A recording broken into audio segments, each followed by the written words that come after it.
அனைவருக்கும் வணக்கம். தெய்வீக பலன்கள் சேனல் சார்பாக தங்களை அன்புடன் வரவேற்கிறோம். இன்று நம் காணொளியில் காண விரும்புவது ஆவணி மாதம் வளர்பிறை சஷ்டி சிறப்புகளை பற்றி இந்த காணொளியில் பார்க்கலாம். வாருங்கள் காணொளிக்கு செல்லலாம். மறக்காமல் ஒரு சப்ஸ்கிரைப் செய்யவும். மந்திரங்களில் உயர்ந்தது காயத்ரி மந்திரம் என சொல்வார்கள். நதிகளில் புனிதமானது கங்கை நதி என கூறுகிறார்கள்.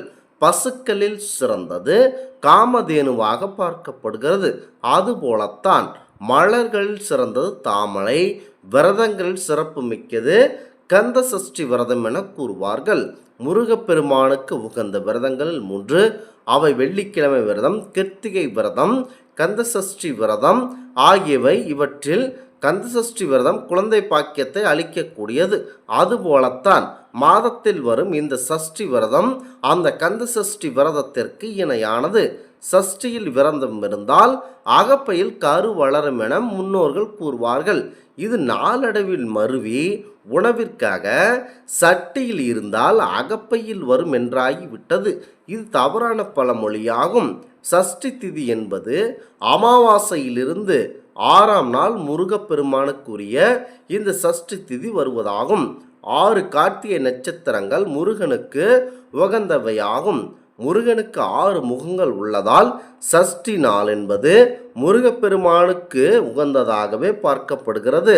பரம்பொருள் சிவபெருமான் அவர்களின் குமாரனான முருகப்பெருமானை இந்த வளர்பிறை சஷ்டி திதியில் வணங்கினால் கண்டிப்பாக மக்கள் பேறு கிடைக்கும் என்பது பக்தர்களின் கோடான கோடி நம்பிக்கையாகவே பார்க்கப்பட்டு வருகிறது. முருகன் கையில் உள்ள ஞான சக்தியை குறிக்கிறது. வேலானது அனைத்து துன்பங்களுக்கும் ஞானத்தை விளக்கும். முதலாக சிவபெருமானை நோக்கி கடும் தவம் புரிந்தான் சூரபத்மன். சிவபெருமானால் கூட தனக்கு இறப்பு நேரக்கூடாது என்று ஒரு வரம் கேட்டு பெறுகிறான் சிவபெருமானிடம். பின்னர் அவன் தேவர்களையும் மற்றவர்களையும் கடுமையாக துன்புறுத்தி வந்தான். இது குறித்து பரம்பொருள் பெருமாள், பிரம்மன், இந்திரன் உள்ளிட்டோர் பரம்பொருள் சிவபெருமானிடம் கூறினார்கள். எனது சக்தியினால் பிறக்கும் மகன் சூரனை அடக்குவான் என பரம்பொருள் சிவபெருமான் அவர்கள் கூறுகிறார்கள். அதனால்தான் இந்த சூரபத்மனின் கொட்டம் அடங்கும். பின்னர் சிவபெருமான் தவ நிலையில் யோகத்தில் ஆழ்ந்தார்.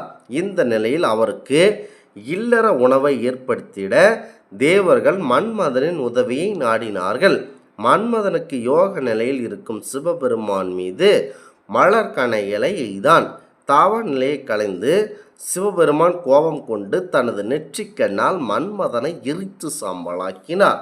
பிறகு அவரது மனைவியின் ரதி வேண்டுதலை கேட்டு மன்மதன் பிறர் கண்களுக்கு புலப்படாத உயிர்நிலையை வழங்கினார். தேவர்களும் வேண்டுதல்களுக்கு செவிசாய்த்த சிவபெருமான் தனது நெற்றி கண்ணில் இருந்து 6 தீப்பொறிகளை வெளியேற்றினார். 6 பொறிகளையும் அக்னி, வாயு இருவரும் கங்கையில் கொண்டு போய் சேர்த்தனர். கங்கை தாயோ அந்த தீப்பொறிகளை கடைசியாக சரவண பொய்கையில் கொண்டு போய் சேர்த்து விட்டார்கள். அங்கிருந்து 6 தாமரைகள் சென்று தஞ்சமடைந்த தீப்பொறிகள் 6 குழந்தைகளாக உருமாறி தவழ்ந்து விளையாடின.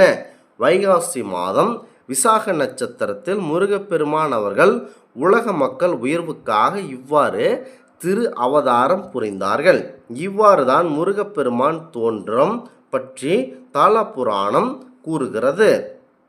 முக்கியமாக கந்த புராணம் இந்த நிகழ்வை எடுத்துரைக்கும்.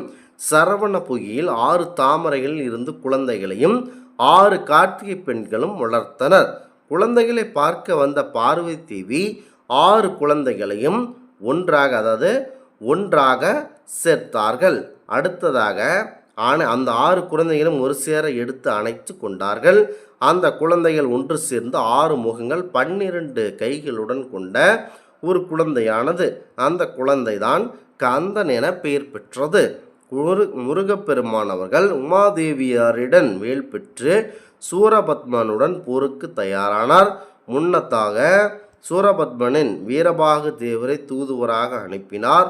சூரபதுமன் அந்த சுமூக பேச்சுவார்த்தைக்கு இணங்காததால் போர் ஏற்பட்டது. 6 நாட்கள் போர் நடைபெற்றது. போரில் சிங்கமுகன், தாரகாசுரன், பானுகோபன் ஆகியோர் இறந்தனர். இதனால் வெகுண்டெழுந்த சூரபத்மன் மாயை காட்டி முருகனுடன் போரிட்டான். கடைசியாக கடலில் மாமர வடிவில் நின்றார்கள். முருகன் அன்னை பராசக்தி வழங்கிய வேலை தியானித்து செலுத்திட மாமரம் 2 கூறுகளாக மாறின. அதில் ஒன்று மயிலாகவும் மற்றொன்று சேவலாகவும் மாறியது.